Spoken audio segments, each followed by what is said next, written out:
Amongst all the dirty tricks a narcissist pulls off to keep you stuck in the relationship, weaponizing nostalgia is the most dangerous one. What makes it so dangerous? Its covert and subtle nature. When they hoover their way back into your life or manipulate you into taking them back, sooner or later you catch them. Things become obvious. But when they weaponize nostalgia, you get washed away by the emotional flood. Because of all the intense emotions, you fail to recognize what they are trying to make you feel.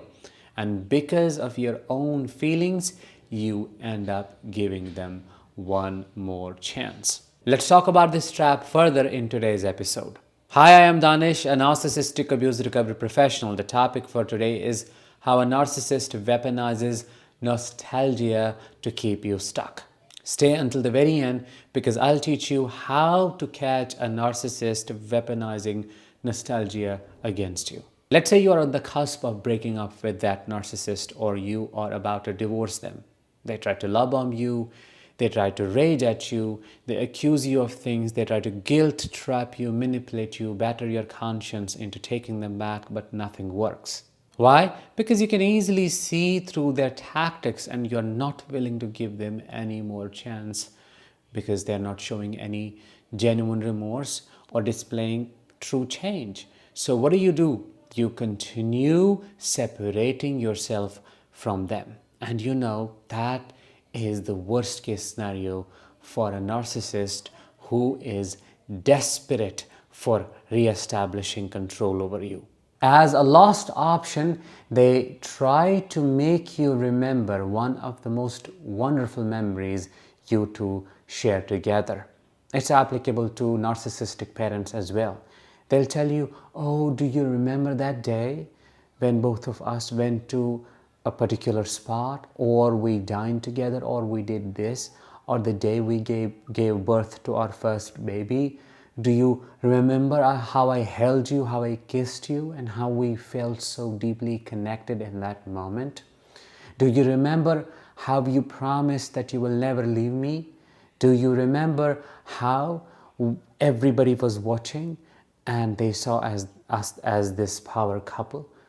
Do you remember how our bond was cherished by everybody? Mother-son relationship, there is no example for it. Do you remember all the sacrifices I made for you? Do you remember how I used to stay awake at night ensuring you stayed asleep? They will try everything they can to revivify emotions. Revivification is a hypnotic effect which, when triggered, can induce a covert trance. It can change your decision-making capabilities. Let's say you have decided to stay firm in your resolve, but when that narcissist chooses to weaponize nostalgia and makes you think of all the good things, you will instantly start feeling love for them. Then you feel guilt. Then they will make that puppy face. Then you will say, oh, it's okay. Let me talk to this person one last time. After all, they are the partner I have spent X numbers of years with. After all, they are my parent. After all, they are the person I'm so deeply connected to. It's fine. It would not hurt to give them one last chance. Slowly, they'll make their way back into your life until they regain control. It's not just about revivifying love.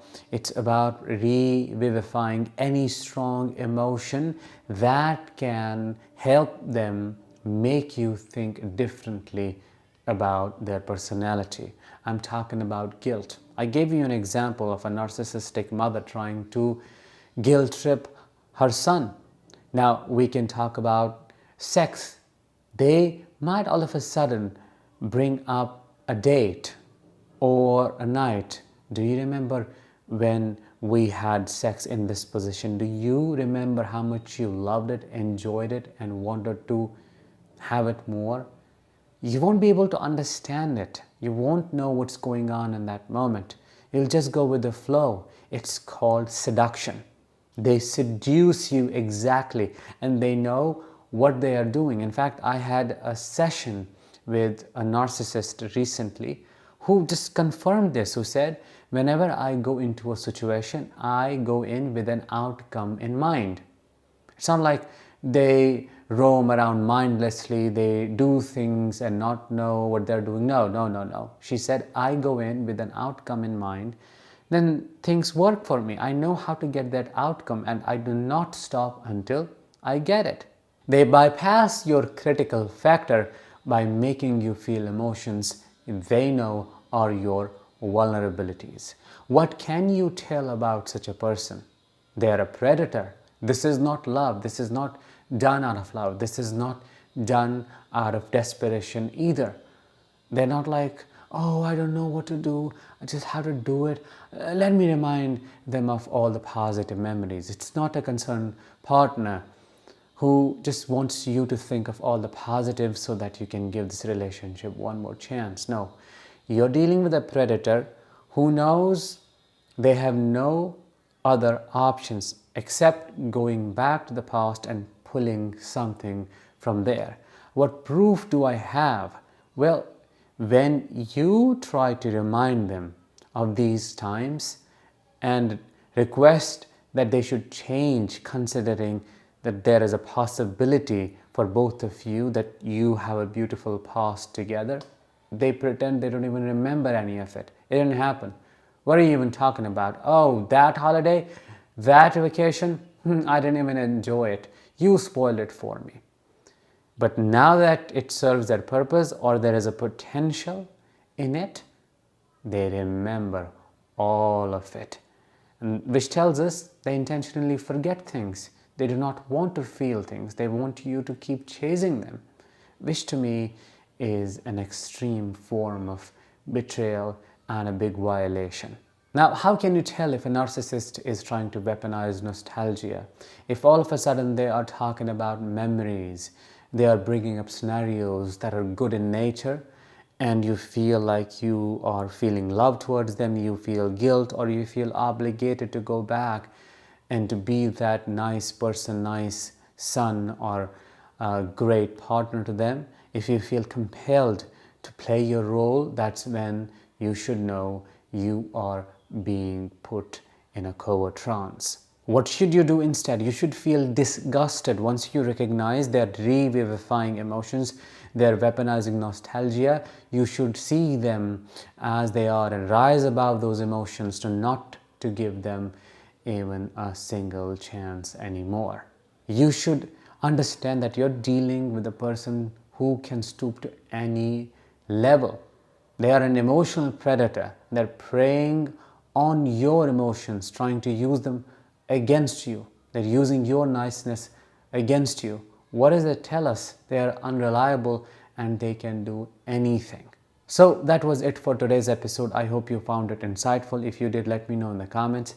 And also share if nostalgia was weaponized in your case. If yes, how? Share your experiences.